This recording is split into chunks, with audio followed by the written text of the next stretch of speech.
Muito bom dia. Sejam bem-vindos ao novo webinar organizado no âmbito da FIND 2020, organizado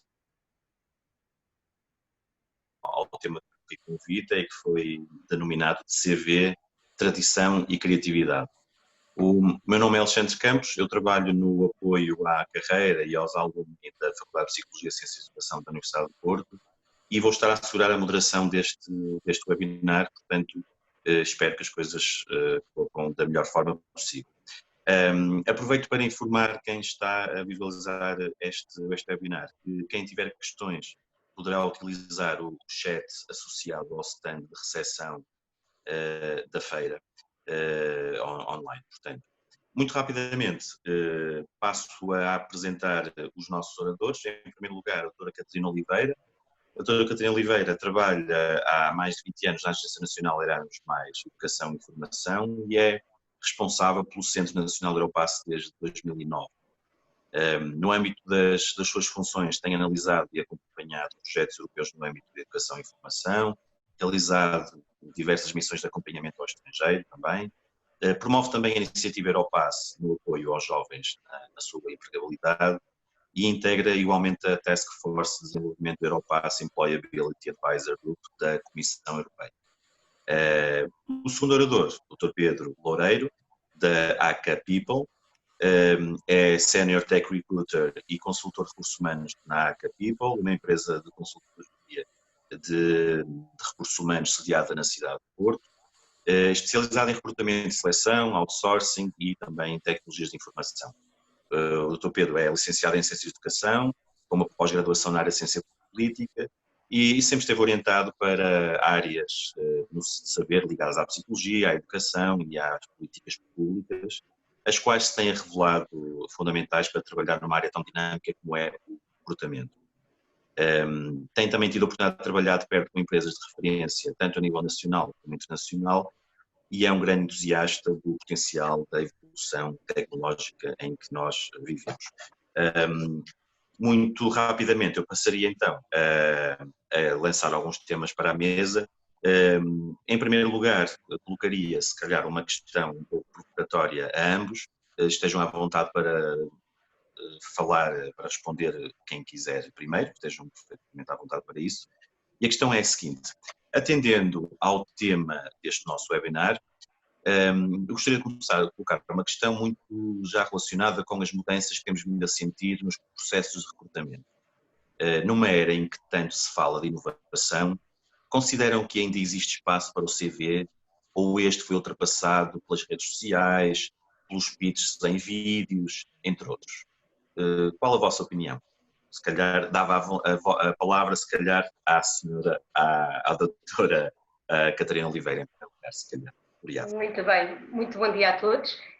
Eu, antes de mais, gostaria muito de agradecer à Universidade do Porto, em particular à doutora Fernanda Correia e à doutora Sofia Borges, o convite para participar hoje neste webinar.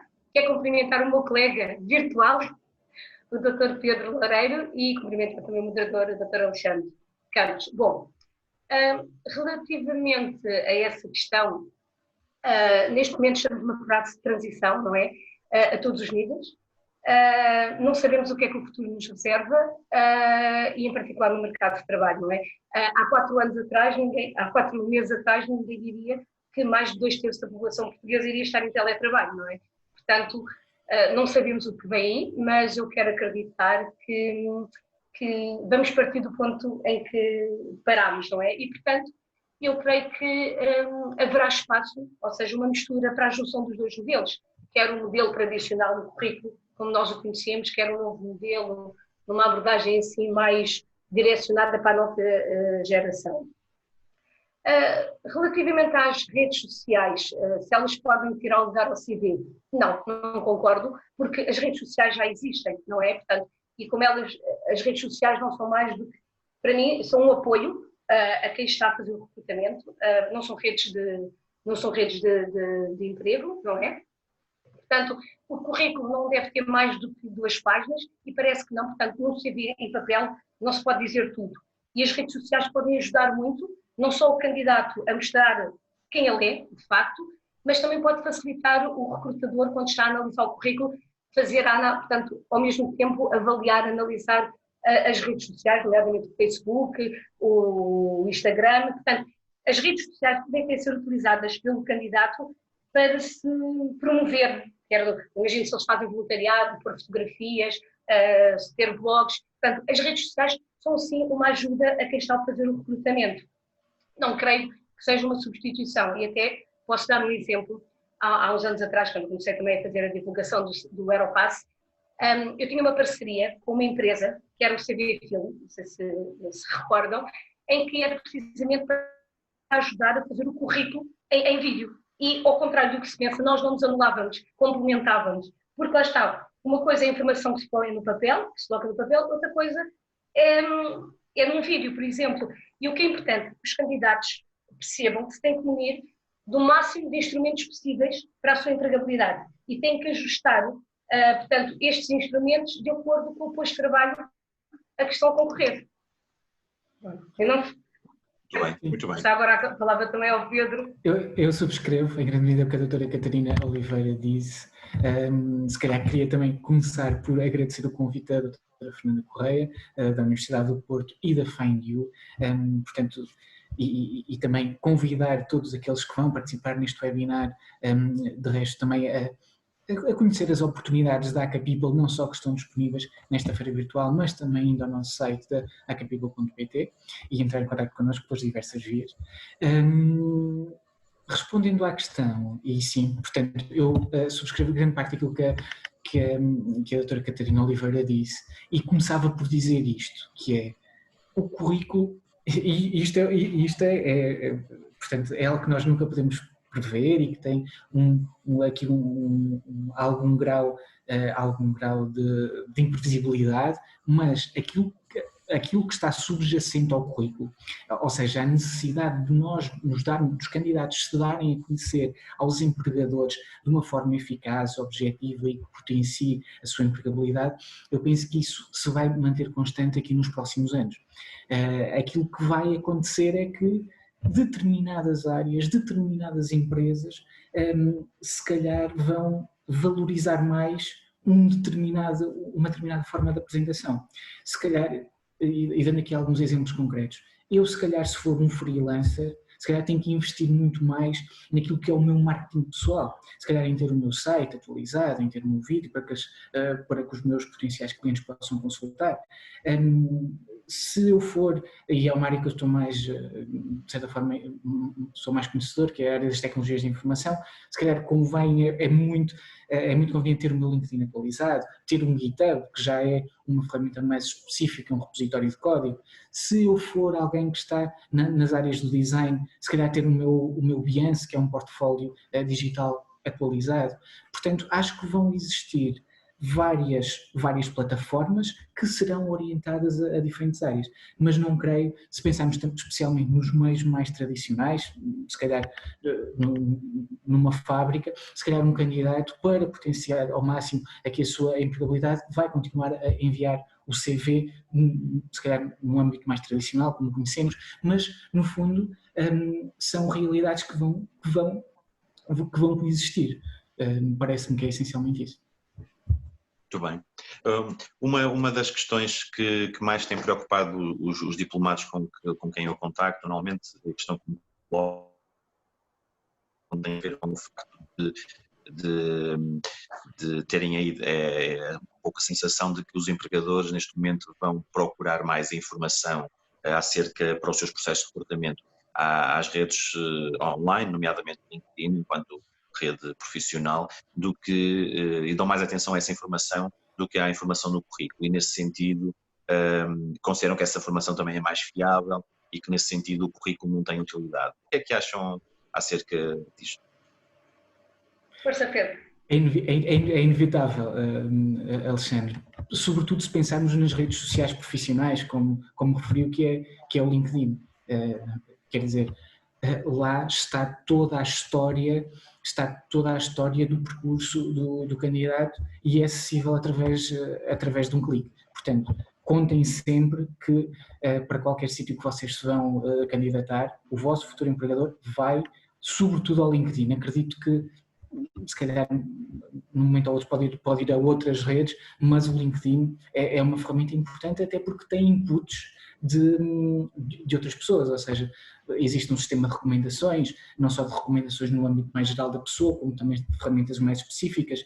O próprio LinkedIn tem também um modelo de CV que é possível exportar, mas lá está, não sei se será um substituto absoluto daquilo que é o CV, sobretudo se pensarmos nas áreas mais tradicionais. Então, peço desculpa, um empregador ao conjunto do qual seja suscitado interesse através de um CV, que seja entregue na entidade, o perfil do LinkedIn deverá estar devidamente pensado e devidamente organizado para, provavelmente, porque o empregador irá lá, não é? Sim, mas o currículo ser um indutor inicial do interesse do empregador, não é? Sim, e muitas vezes os CVs já incluem também, portanto, os links com alguns dos sites que eu fui referindo, com alguns portfólios digitais, GitHubs, repositórios, tudo aquilo que ajude, como a doutora Catarina estava a dizer no início, a dar mais força, mais visibilidade à candidatura da pessoa. Muito bem. Doutora Catarina, não sei se... Bom, aqui neste campo concordo com o Dr. Pedro, embora com uma ligeira inclinação diferente, ou seja, eu acho que depende da área da própria empresa, não é? Portanto, se for uma empresa mais estruturada, mais sólida, mais tradicional no mercado de trabalho, eu acho que recorrem sem dúvida ao modelo tradicional. As redes sociais podem ir sim para facilitar, mas lá está, são as redes sociais mais no âmbito do Facebook, do Instagram. O LinkedIn, depende. Por exemplo, sendo o Aeropass, por exemplo, o modelo oficial, não é?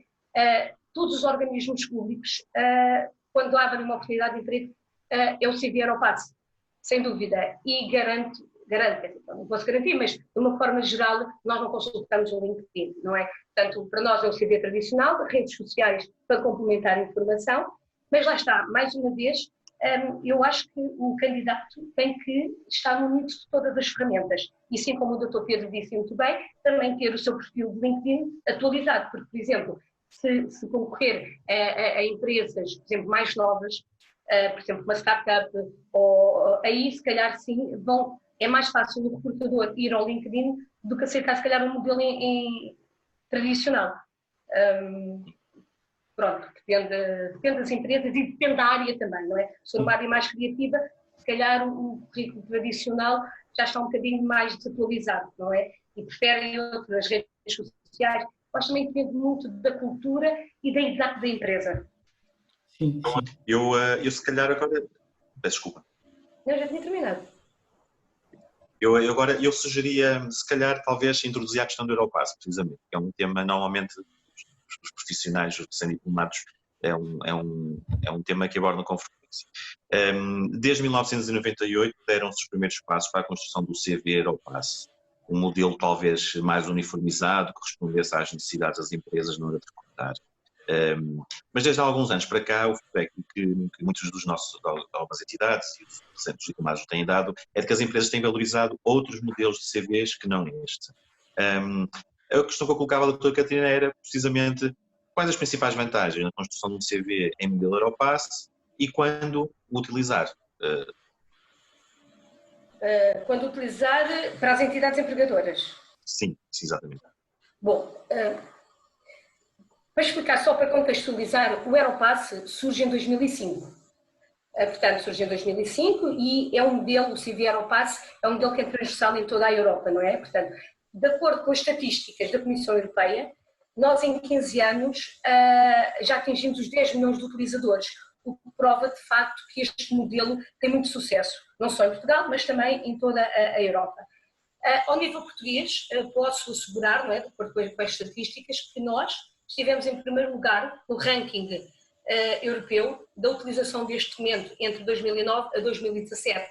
Ou seja, isto revela que os empregadores, não é, procuram sobretudo este modelo, não só em Portugal como na Europa, não é? Neste momento estamos em segundo lugar, porque a Itália neste momento tem mais utilização de modelos de CV Aeropass do que em Portugal, mas também é preciso destacar que, por exemplo, só um exemplo, e de falar de números, quando dizem que se está a perder um bocadinho face a outros modelos, por exemplo, o ano passado, em 2019, estamos a falar de sensivelmente 3 milhões e 200 mil utilizadores do modelo Aeropass só em Portugal.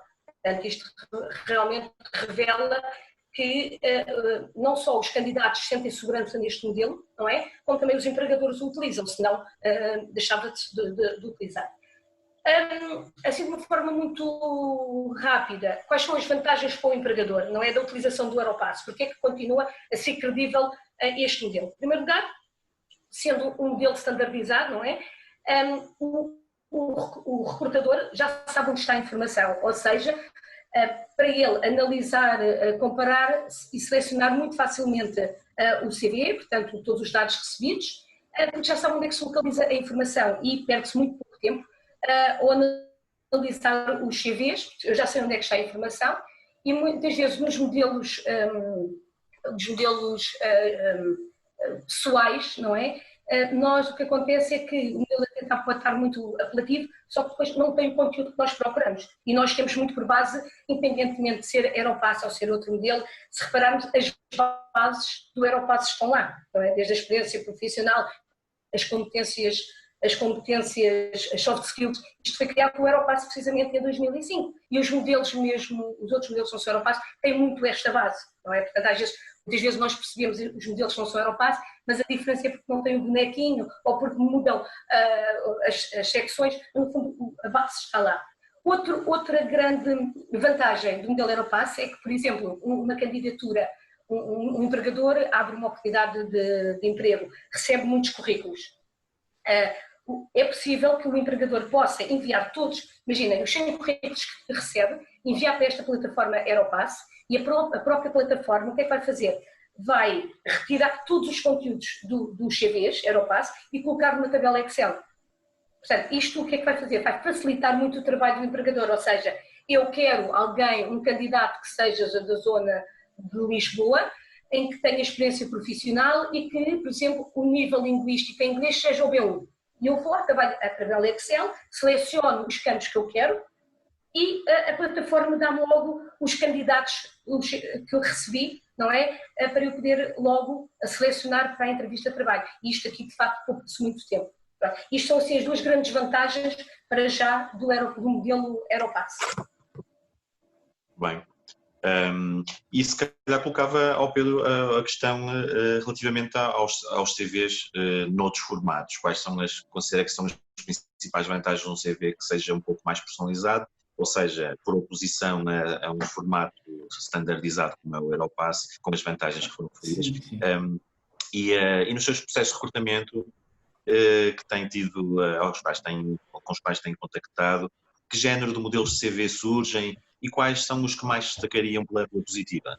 Eu acho que realmente o Aeropass ainda representa uma larga maioria. O Aeropass, ou as suas ligeiras variações, como a doutora Catarina Oliveira estava a dizer, ainda representa uma larga maioria de todos aqueles que recebemos, mesmo numa área como as tecnologias de informação. Portanto, ainda são o modelo dominante. E sim, é extremamente fácil para alguém que analisa 100 perfis por dia ou em 2 dias, já saber onde é que pode ir buscar informação, porque isso realmente poupa-nos muito tempo. E depois, uma grande vantagem, a título de exemplo, é a designação portanto, do modelo da língua. Ou seja, eu se vir um B1, um B2, um C1 ou um C2, eu sei é que isso corresponde em termos de capacidade de uma determinada língua. Se eu vir, por exemplo, médio, mau, muito bom, razoável, satisfatório, eu não sei exatamente o que é que se quer dizer. Portanto, essa questão da uniformização é uma clara mais-valia e facilita muito o trabalho dos recrutadores. Agora, aquilo que prefiro é, em termos de outro tipo de modelos, prefiro modelos sobretudo mais simples, modelos mais clean, modelos onde a informação seja facilmente consultável, onde com pouca descrição, porque não nos podemos esquecer nunca que o currículo é uma nota introdutória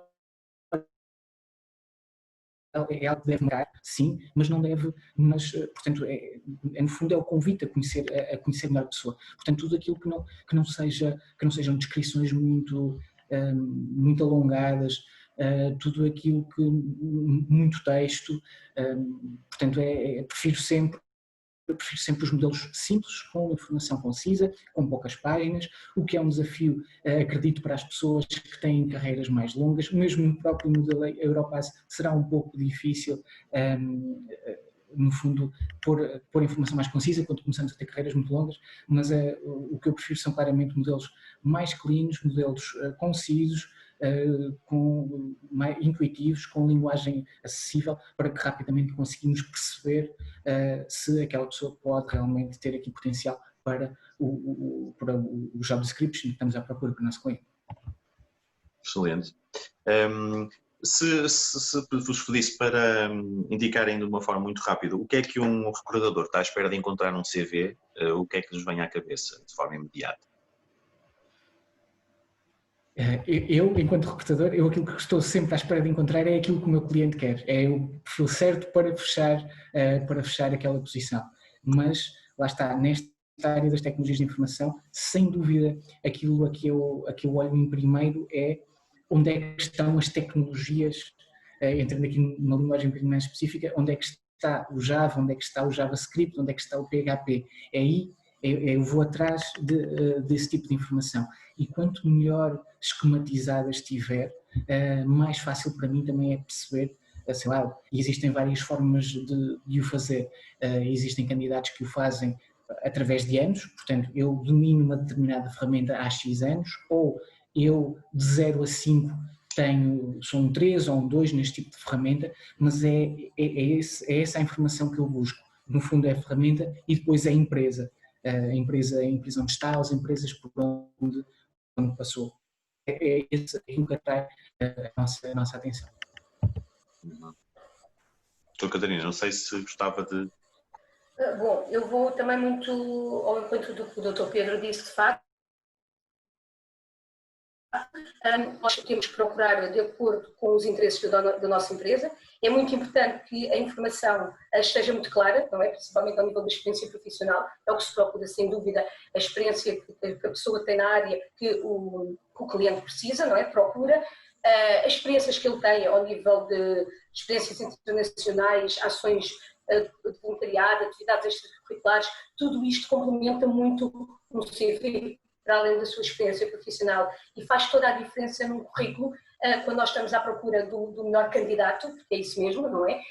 Hoje em dia não chega só a habilitação académica ou a experiência profissional, é aqui um complemento que nós procuramos o candidato perfeito e tentamos juntar todas estas informações sobre o mesmo. É importante que o CV do candidato seja muito claro e que abarque principalmente todos estes pontos principais. Muito bem. Vários estudos têm sido realizados, com os quais penso que todos temos tido contacto, indicam a importância das chamadas competências pessoais, transversais, soft skills, como sendo um dos principais fatores que são valorizados e que fazem a diferença depois no processo eventual de seleção e depois de contratação da pessoa. Mas uma das frustrações que um recém-diplomado normalmente tem é como transmitir essas competências que tem através de um CV, porque há formas de as transmitir através de um contacto pessoal, quando chegarem, por exemplo, a uma situação de entrevista ou através de outras vias, mas uma das questões que os diplomados, os finalistas colocam é mas como é que eu vou evitar aquele clichê de colocar competências responsável, bom em trabalho de equipas, versátil, etc. Todas aquelas competências que nós muitas vezes são usadas e que muitas vezes elas são inseridas no currículo e que significam muito e depois acabam por significar muito pouco para quem lê. Considerando as limitações ao elaborar um currículo a este nível e se calhar fazendo um pouco também uma ligação entre o currículo em papel e, por exemplo, num formato diferente, quando isso for possível, nomeadamente um vídeo CV, por exemplo, que conselhos é que dariam para este tema ser melhor abordado por parte dos recém-diplomados no seu currículo? Não sei se foi claro a minha questão. Acho que sim, Alexandre. E eu acho que consigo dar aqui um exemplo muito concreto, que é ilustrem com exemplos práticos aquilo que estão a descrever. Ou seja, por exemplo, consigo-me adaptar facilmente a contextos novos. Fiz Erasmus em determinado sítio durante X tempo. Ou sou um bom trabalhador da equipa. Durante o meu percurso académico fiz associativismo, ou fiz voluntariado, ou desenvolvi um trabalho de grupo em que eu assumi um papel de liderança e que teve portanto, o outcome X. Eu acho que isso acaba por ser muito mais útil do que propriamente entrarmos ali naqueles clichês, como referiu, que acaba por ser um pouco mais vago, e para quem está a ler também é muito mais objetivo eu perceber, esta pessoa fez voluntariado, esta pessoa esteve num país diferente, num contexto internacional, esta pessoa participou num projeto de associativismo. Isso para nós acaba por ser muito mais relevante e muito mais fácil de avaliar e depois de pegar nesses exemplos num contexto de entrevista.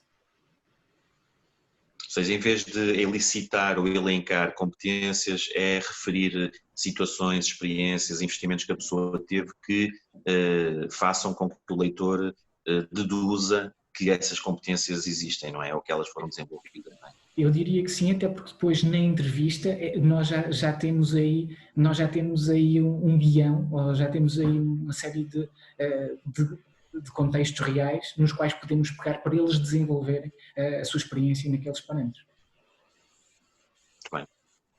Catarina, não sei se gostaria...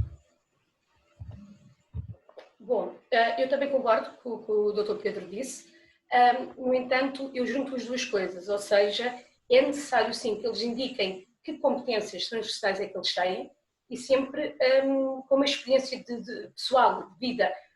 Não chega só a dizer que têm competências de trabalho de equipa, que são responsáveis, porque isso de facto, neste momento, não é? As tais tradicionais competências transversais, as soft skills, neste momento os termos tornaram-se muito banais, não é? Portanto, são frequentemente utilizados, são apresentados em todos os CVs, portanto, o que deveria ser diferenciador, neste momento já não é? Porque, lá está, por exemplo, em 100 currículos, 95% têm o trabalho de equipa, a capacidade de comunicação, e depois usam também, lá está, como há bocado o doutor Pedro dizia muito bem, uma autoavaliação muito elevada, excelente trabalho de equipa, muito bom, quer dizer, é preciso algo mais sólido, porque o que é muito bom para o candidato, se calhar para nós é o suficiente. Mas é preciso haver aqui uma reestruturação ao nível das competências, não é? E eu acho que este novo contexto exige não só um mindset, mas também um skill set. Ou seja, acho que é necessário neste momento criar-se uma nova caixa de ferramentas, constituída por competências que têm assim uma complexidade mais cognitiva, acrescida sobretudo do domínio das competências, é o que eu acho.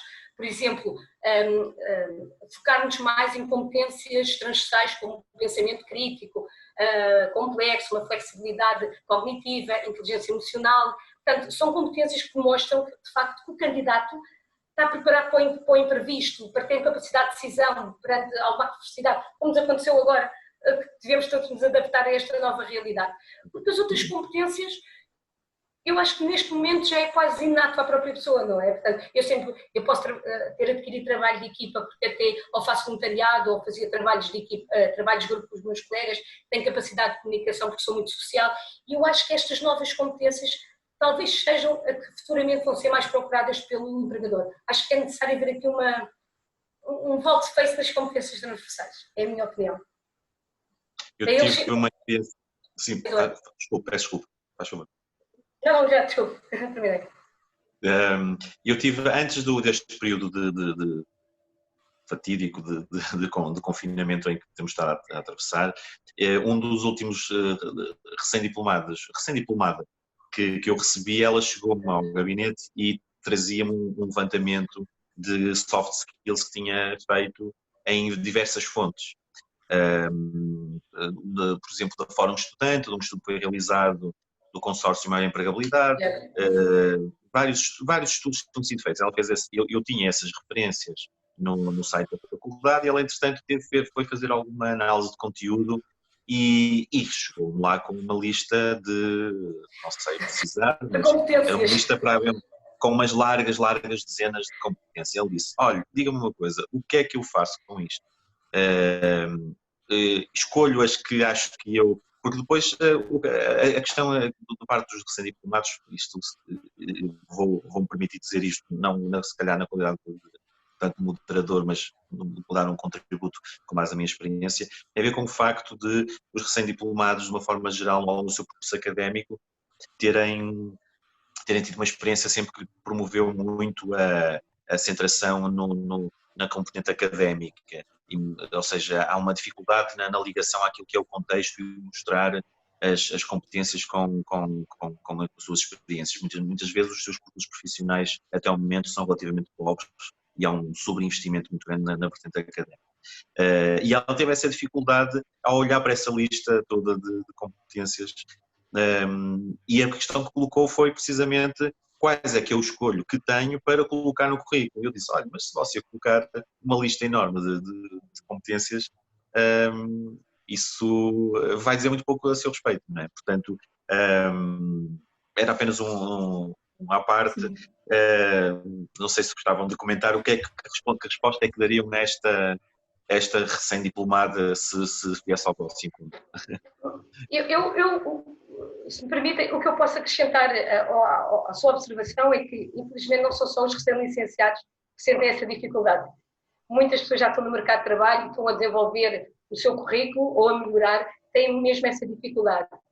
Obviamente que nós não queremos um leque de competências, nós queremos, quando procuramos, queremos as competências realmente que lhes é mais inato, portanto, é importante, e não é só no contexto académico que eles adquirem estas soft skills, não, é importante eles fazerem uma análise do seu percurso de vida e saber onde é que eles já participaram, se fizeram o seu voluntariado, se andam nos escuteiros, portanto, estas atividades extracurriculares, a participação de projetos, isto tudo vai desenvolver competências. E isto nós, o empregador ou o recrutador quer ver quando está a analisar o currículo. Não nos interessa ver ali uma panóplia de competências que depois não estão justificadas. E depois, eles também, o candidato na entrevista de trabalho vai ter a oportunidade também de, em conversa, ir falando. Não é? O recrutador também vai puxando, vai querendo saber mais sobre o candidato. E aí haver a oportunidade, então, de dizer mais sobre si próprio. Pedro, não sei se... Sim, eu acrescentaria também que, pelo menos no caso dos recém-licenciados, eles, assim, o currículo não está escrito em pedra. Ou seja, é essencial haver esse levantamento. Ou seja, existem neste momento muitos estudos daquilo que são as soft skills, as competências pessoais necessárias para os próximos anos. Que foram muitas daquelas que a doutora Catarina Oliveira referiu, que é o pensamento crítico, a inteligência emocional, etc. E, portanto, existe aí algum grau de consenso. Mas depois, a pessoa que está a sair da licenciatura tem que fazer todo um trabalho de casa.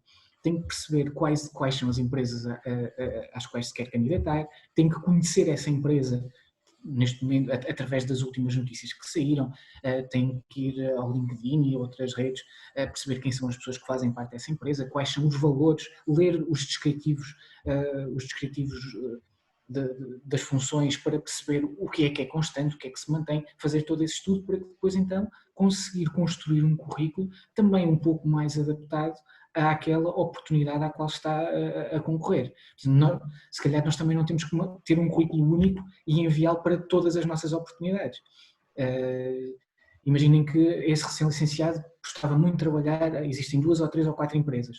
O conselho é, estudem, conheçam, da parte do recrutador, e aqui pensando talvez um bocadinho em pessoas que já com algum tipo de experiência de carreira, vocês, aí o que o candidato deve fazer é perguntar ao recrutador, porque ele mais do que ninguém também já colocou pessoas naquela posição, ele sabe quais é que são as características mais valorizadas pelo cliente, portanto não tenham medo de perguntar, o que é que se eu devo alterar alguma coisa, ao recrutador, acha que devo alterar alguma coisa no meu currículo para ter mais possibilidade de integração e portanto esse trabalho em conjunto de preparação será muito importante.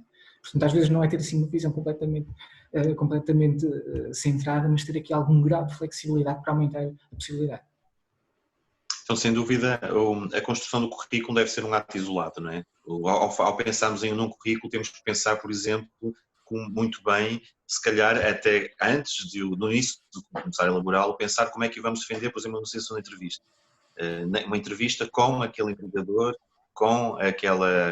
para aquela função, para aquele setor, não é? Porque eu penso que existe da parte de muitos dos estudantes, de uma forma geral, esta ideia de que vou construir o meu currículo, o documento X, não é? Quase em pedra, não é?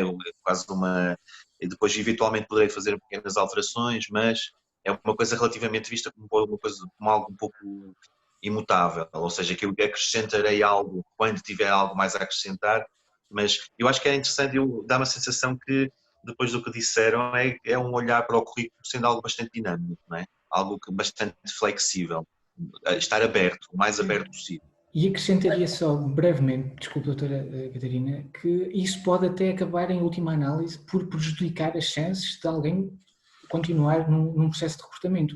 Imaginem uma pessoa muito sénior, que já foi gestora de projeto, que já foi product owner, que já representou uma série de funções e que se está a candidatar a uma função mais específica como project manager.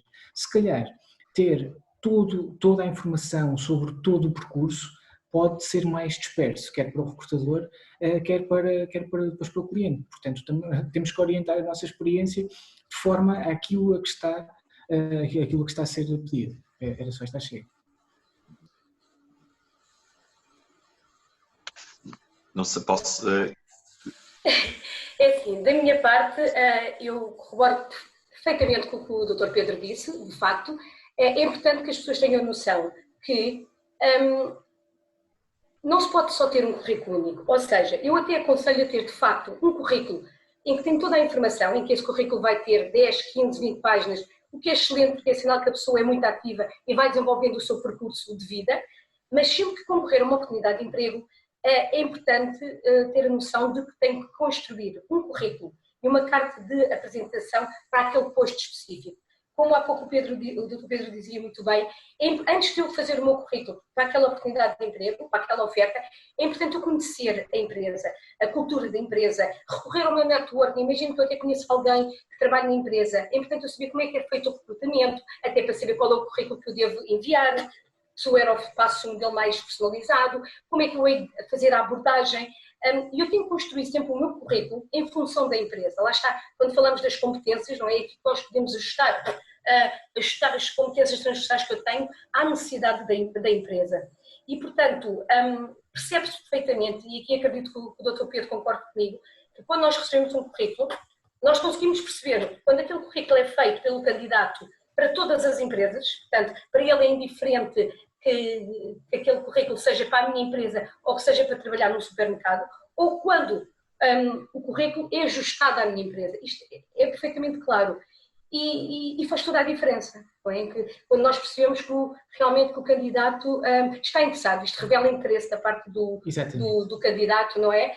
E hoje em dia nós estamos à distância de um clique, tal como nós recorremos às redes sociais para procurar mais informação sobre o candidato, eles também podem fazer o mesmo sobre as empresas. Procurem, recorram ao que for, não é?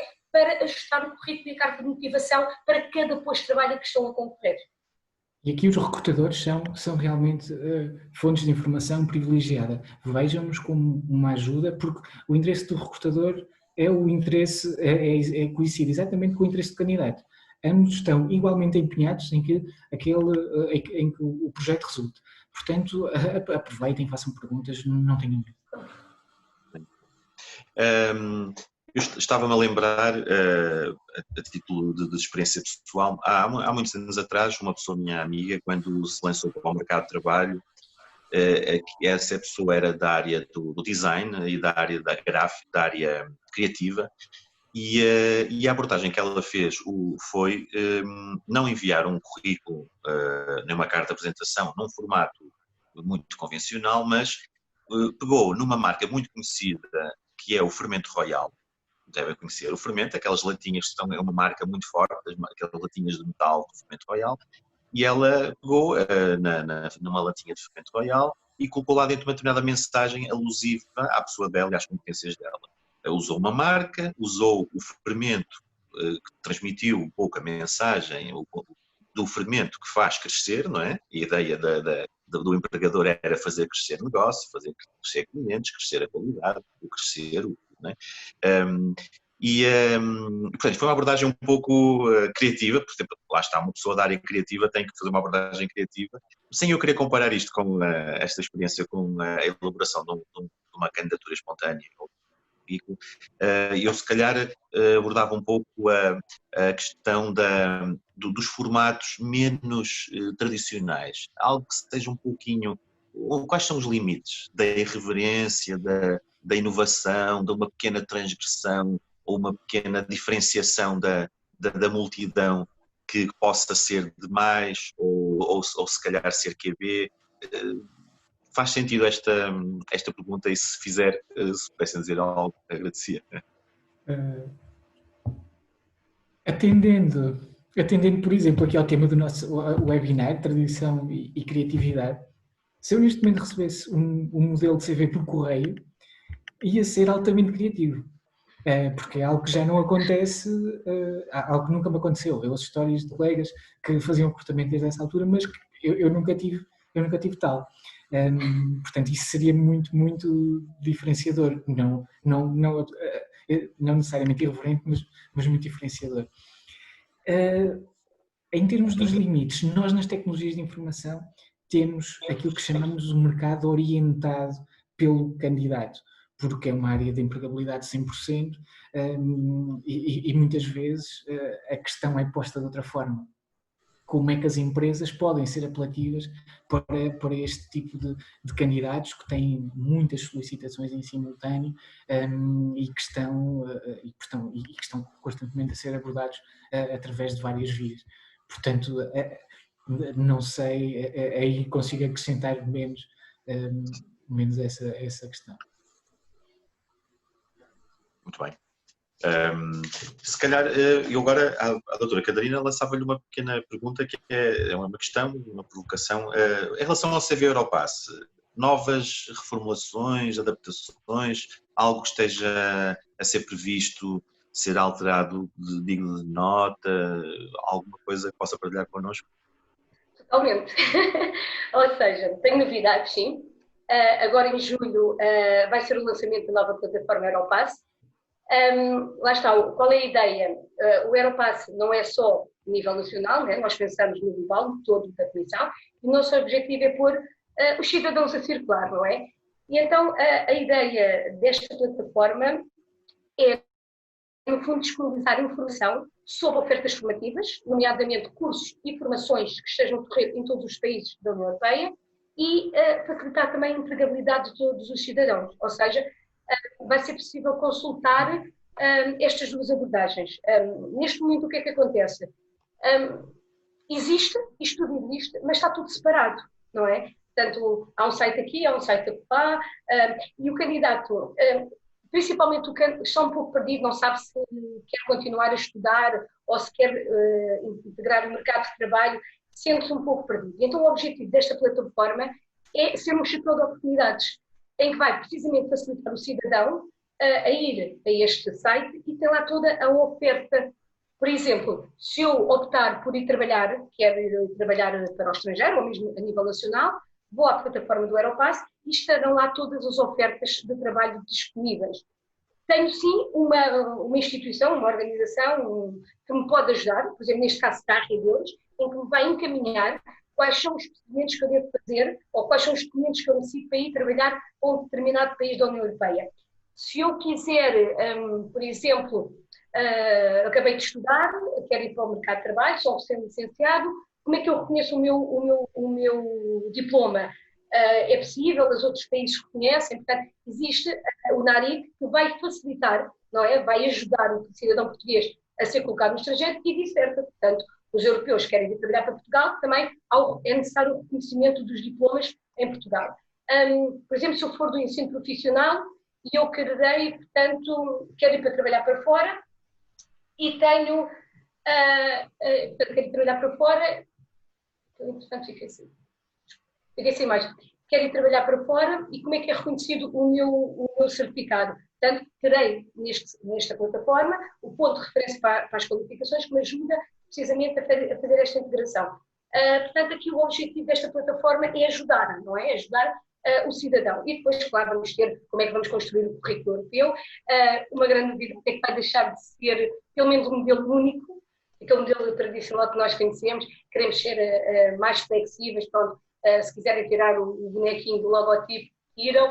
Portanto, indicamos ali uns 3 ou 4 modelos para que a pessoa se possa ajustar. Vamos continuar a dar as cartas de recomendação, as tais dicas, sugestões.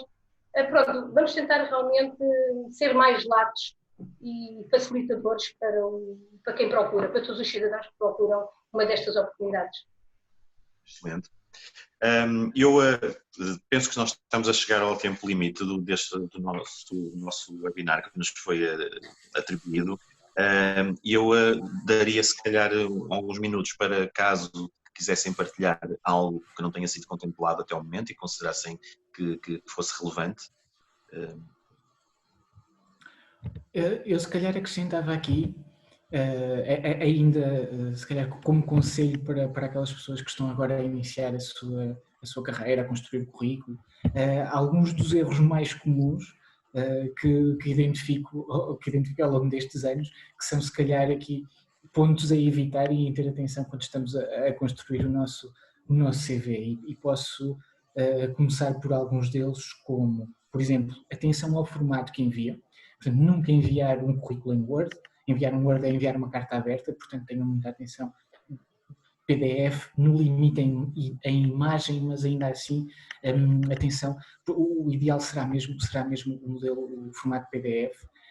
Depois, não ter imagens muito pesadas, ter uma letra, um tipo de letra consensual, a não ser que saibam o que é que estão a fazer. Portanto, se vocês forem designers, força, arrisquem um pouco. Se não forem, se depender só do vosso gosto, se calhar eu aconselharia a serem mais consensuais.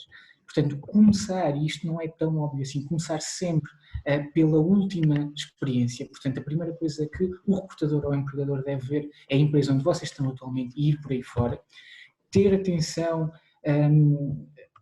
não darem demasiada informação. Um exemplo rápido será, eu estou a recrutar um programador Java, por exemplo. Se calhar nas competências técnicas ter Windows 95, Windows 98, XP, Windows 2000, se calhar acaba por ser demasiado extenso e não estar adaptado àquilo a que estamos à procura.